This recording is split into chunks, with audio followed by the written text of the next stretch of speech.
I want to ask you one more question, and then I want to open it up to our audience for their questions.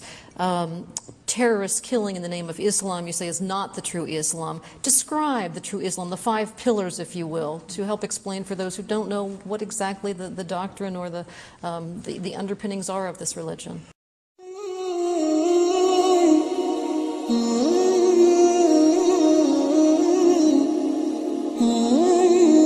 Well, Islam primarily is about belief in God and about the unity of God, and what that means is that Muslims recognize their limitations. That's why we try to submit ourselves and our lives to in obedience to God. And what that means is that we live our lives first in that awareness. We exhibit that through our acts of worship, as you say, the 5 pillars, praying 5 times a day and ritual prayer, even more than that. I mean, supplications and invocations, but the ritual prayer 5 times a day, fasting during the month of Ramadan, the pilgrimage to Mecca, paying yearly a significant amount of our wealth. In fact, 1% of your salary goes. 2.5% of a Muslim's wealth has to go for annually to the zakat, to the charity. For me, I have to pay 1% of my income to the Islamic Society of North America as a member of the board. So that's an extra commitment.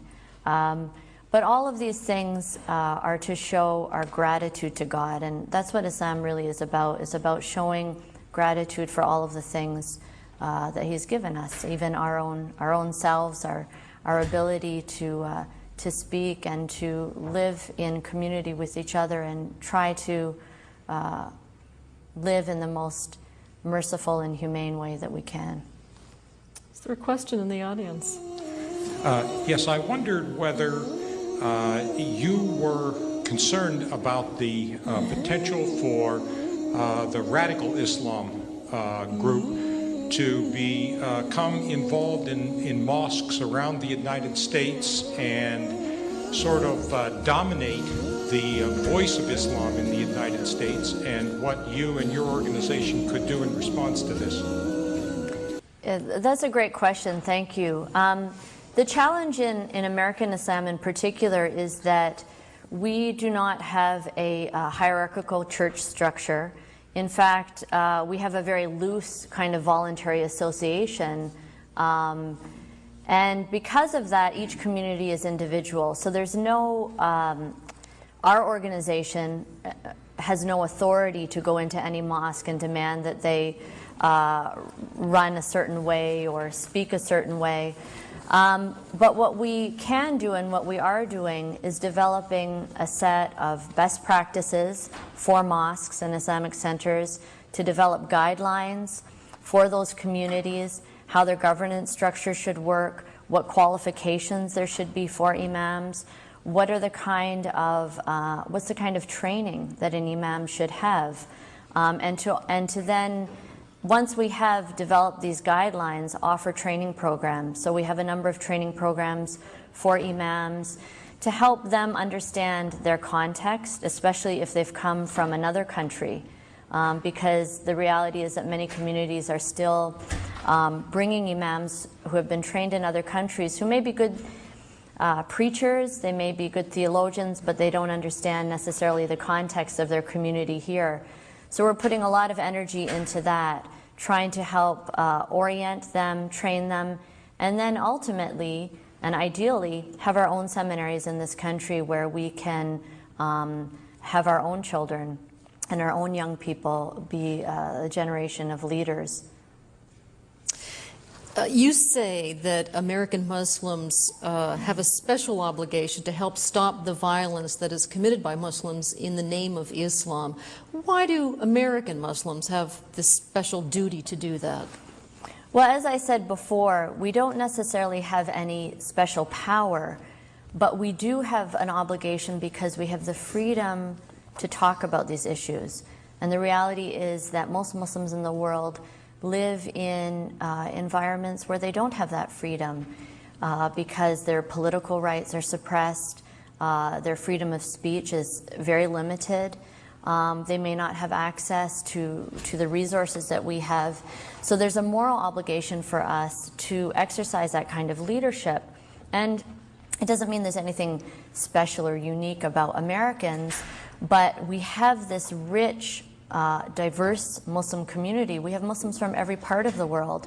So we can draw upon their experiences, their heritage, their perspective, and debate these issues in a way, in a free way, so that we can then encourage a discussion in other countries.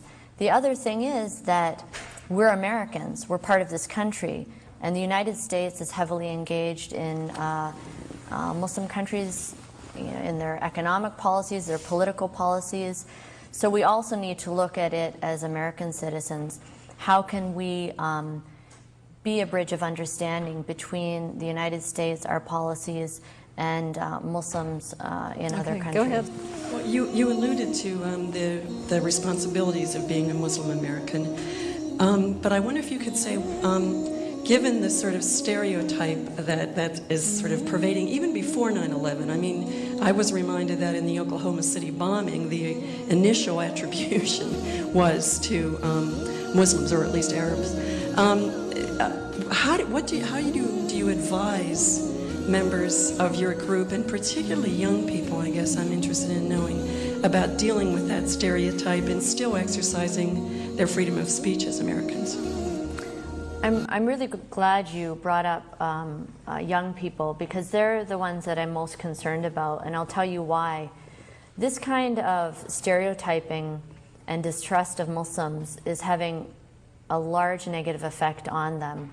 I have a lot of interaction with Muslims who are counselors, psychiatrists, working in mental health fields, youth workers, and they've seen a dramatic rise in depression, anxiety, all indicators of stress because of this.